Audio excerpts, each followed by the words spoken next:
Your future at your current company is at stake. I know that sounds dramatic, but we know that your manager has the greatest influence on your future at your current company. And the one-on-one meeting is crucial to helping you effectively manage up, build a strong working relationship with your manager, and help showcase the results that you're achieving. So you must master this meeting. In this video, I'll share what to do before, during, and after to transform this meeting from mundane to one that fuels your success. Let's talk about what to do before the meeting. Ideally, your manager has already set up this one-on-one meeting series with you, but if they haven't yet, I would request a 30-minute meeting every 2 weeks going forward. If they say yes, go ahead and set it up.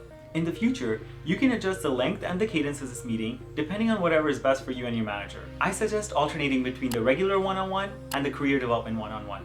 A regular one-on-one is where you cover topics that are specific to you that are not covered in team meetings or status update meetings. I'll share some examples shortly. A career development one-on-one is where you discuss your career goals, your progress towards them, and any areas where you need help from your manager. For example, specific skills that you want to develop further. If you want to learn more about the career development one-on-one, let me know in the comment section below and I'll make a video about it. Coming back to the regular one-on-one, I would create a running agenda document that I would then attach to the calendar invite. This way, it's easily accessible to you and your manager. You can keep it pretty simple. The heading can be the date, and the bullet points can be the topics that you want to discuss. You want to prepare topics beforehand. It shows that you're organized. In terms of topics, I would think about 3 categories: admin related, results, and needs. For admin related, an example could be requests for time off. For results, I would think about 1 to 2 accomplishments from the last 2 weeks that your manager may not be aware of. If you've been following me for a while, you know that I don't like just talking about tasks. I want to showcase the results that you've achieved. For example, instead of saying, I helped team X fix bug Y, which is just a task, focus on the results instead. I helped team X fix bug Y. This reduced the data processing times from 10 hours to 5 minutes. Now that's showcasing your results. Providing visibility is a key component of managing up. This shows your manager that not only are you hitting your goals, you're maybe even going above and beyond, which helps them build trust to give you new and more exciting projects. Next category of topics is needs. Here you'll cover any area where you need help from your manager or you need input from your manager. I would try to keep the needs to a minimum. I would also try to have proposed solutions here. One of my managers early on in my career used to say, don't come to me with problems, come to me with solutions. A major part of managing up is showing that you have things under control. And by proactively proposing solutions, you're giving them a vote of confidence in you. If you can't think of a solution, I would still present the problem to your manager and ask for their help. But keep this to a minimum. If you are consistently raising problems without actually solving them or proposing solutions, your manager may question your competence. Or even worse, use it against you in a performance review. Good managers will make you self-sufficient, but those are rare. Also, ask yourself, is this an area where you're venting? For example, this team caused me delays.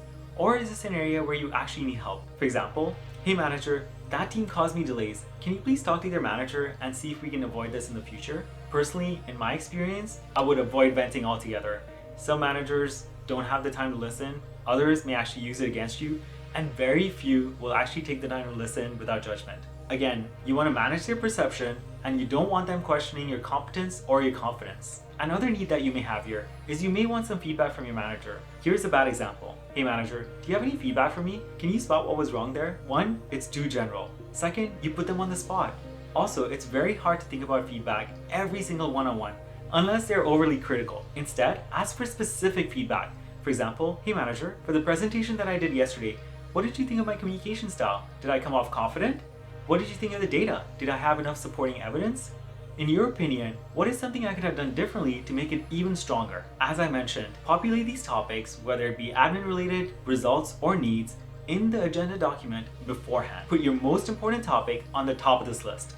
Ask yourself, if we run out of time, what is one thing that I definitely want to cover in this meeting? This is especially valuable if your manager already brings topics to the table or if they just talk a lot. If you're finding this video valuable so far, smash that like button. It'll really help the channel out. It's also a good idea to send the agenda to your manager in a message 1 to 2 days before the meeting. I know, the agenda is already in the document attached to the calendar invite, but your manager probably has a lot going on, so giving them a heads up helps them think about the topics beforehand. If you're unsure if your manager actually appreciates it, just ask them, hey manager, is it okay if I send it to you 1 or 2 days beforehand? Now you already have an agenda going into the meeting.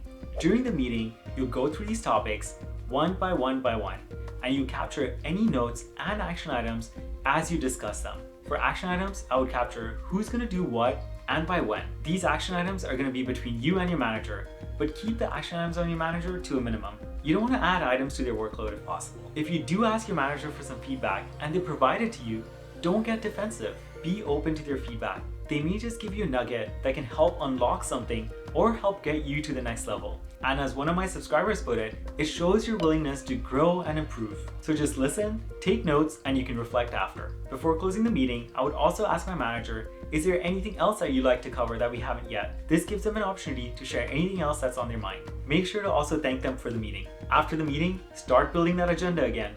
As you think about topics, populate that document. Also, don't forget to follow up on your action items. By following up, you are giving another signal to your manager that you follow through on your commitments. This further helps build trust and credibility. The one-on-one meeting is one way to manage up. To really impress your manager, check out this video next. I wish you the very best. You got this.